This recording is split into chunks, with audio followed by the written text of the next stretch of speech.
Well, a community rain garden program is pretty much a volunteer program. It requires some money to get started. It requires equipment, it requires many hands, it requires expertise. There are quite a few things that initially you wouldn't think would be necessary. But as soon as you begin, you realize, oh, we don't have this or we don't have that. There are lots of steps along the way. It's not like you just go out and dig up the ground and put some plants in. I'm Steve Lockard, and I volunteered to do some work in Haverford several years ago with the Have a Rain Garden program. This program was developed as much as 10 years ago. Jamie Anderson, Peter Poglianesi, and others founded that program. After several years, the DCVA, the Darby Creek Valley Association, was interested in starting a rain garden program in Upper Darby. I lived in Upper Darby, and Peter knew that I had some interest in doing something. I didn't feel capable. I didn't think I knew enough. And he said, that's okay, we have another person who's been working in Upper Darby, Jamie Anderson. He thought that perhaps between the two of us, we could get this thing off the ground. The reason why I was interested in being a part of this is Upper Darby had been a little bit behind what Haverford had been doing.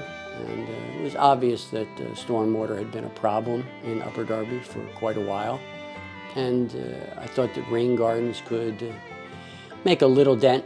The Darby Creek Valley Association is basically our parent organization.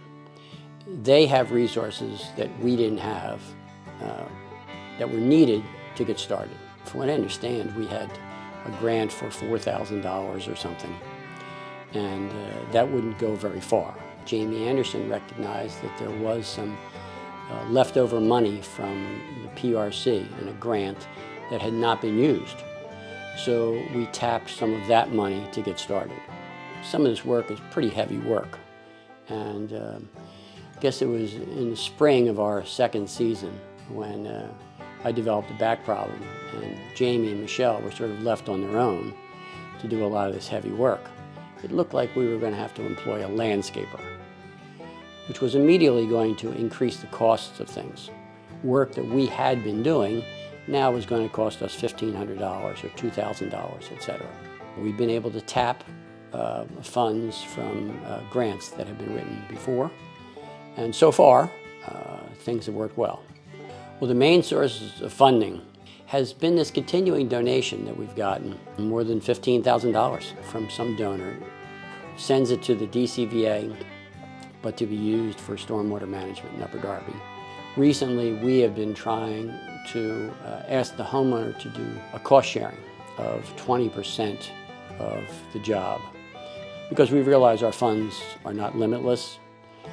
And also that cost sharing, that 20% cost, somewhat ensures that the homeowner is going to be invested in this. They're going to take care of it. They have money invested. It's not just that it's something that looks pleasing in the neighborhood. Fortunately, it's all volunteers, so we have not touched any of that money ourselves. The way we connect with homeowners is we have a Facebook page, which is helpful. We try to get our word out through various other organizations.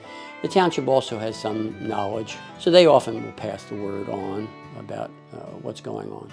But sometimes it's word of mouth. So we make contacts either by email or by phone connections.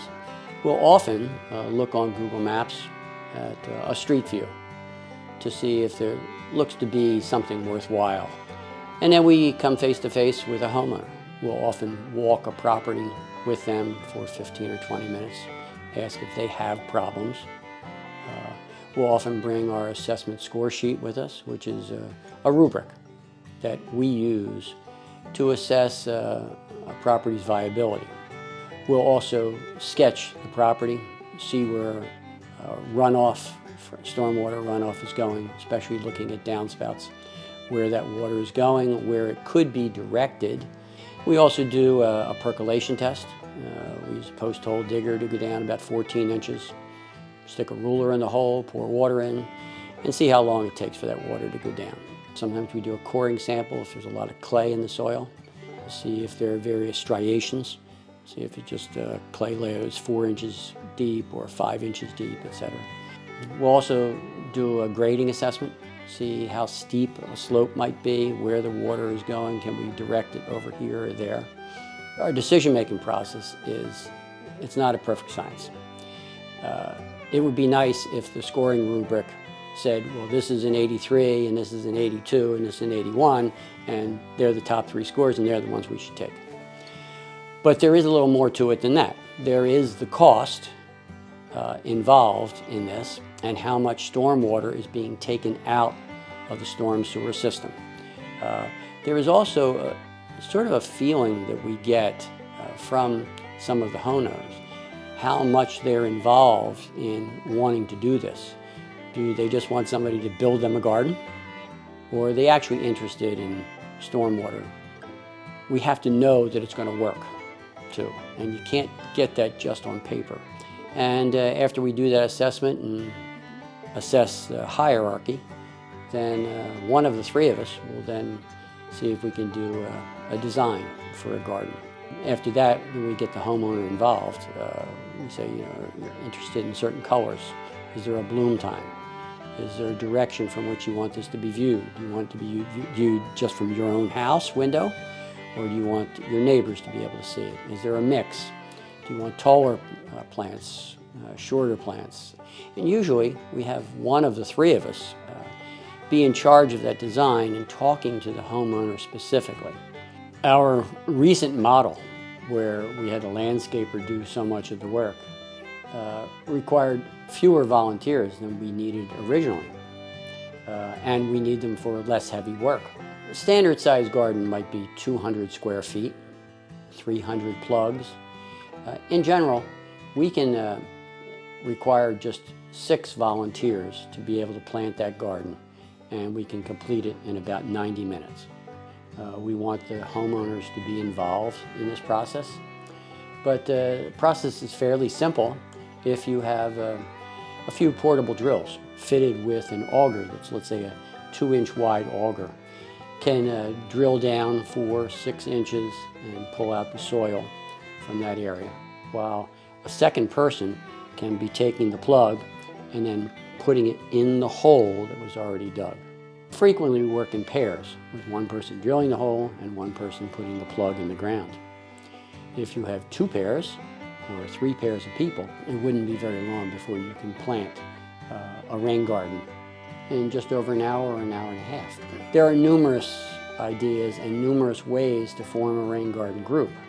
We didn't have either the expertise or all the equipment to keep going initially, or the manpower.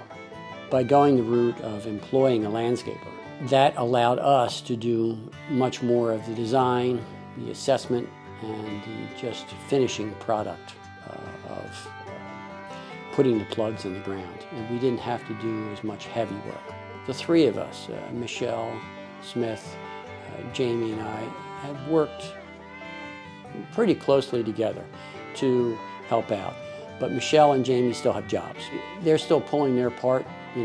They still weigh in. They'll do a design. They'll come out. They'll make sure that they talk to a homeowner to add a different perspective on things. So I think the fact that we just work fairly well together sets us apart.